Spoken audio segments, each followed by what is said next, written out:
La tormenta hormonal que se produce durante la maternidad empieza mucho antes del parto. Un estudio desarrollado por investigadores de la Universitat Jaume I ha demostrado la influencia de la prolactina y los lactógenos placentarios sobre el cerebro femenino durante la gestación. La acción de estas hormonas provoca cambios en el comportamiento y en la función mental de las madres y explicaría la motivación por los hijos y la agresividad maternal.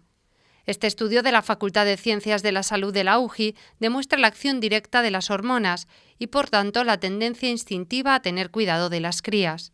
Una de les conseqüències d'aquesta troballa és que això podria explicar en gran mesura alteracions de l'estat d'ànim associades en situacions patològiques de la maternitat, com ara la depressió maternal. I això és de gran importància per l'impacte que té la depressió maternal sobre la salut mental dels fills. Los investigadores del Grupo de Neuroanatomía Funcional de la UJI han cartografiado la respuesta hormonal en las regiones encefálicas que integran el cerebro sociosexual.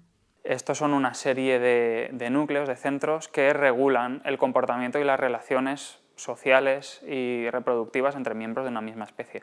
También hemos encontrado que la prolactina modifica profundamente toda esta red de núcleos ya durante la gestación, para preparar también el comportamiento de cara a la maternidad.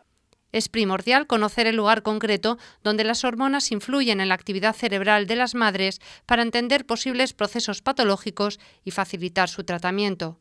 Es tracta realment d'una agressió maternal que és prèvia al part, i això el que indica és que no és produïda per la interacció entre les mares i les cries, que és el que es pensava abans, sinó per les hormones que actuen sobre el cervell durant l'embaràs. Las conclusiones de esta investigación, llevada a cabo en la Unidad Predepartamental de Medicina de la Universitat Jaume I, se han publicado en la revista Brain Structure and Function.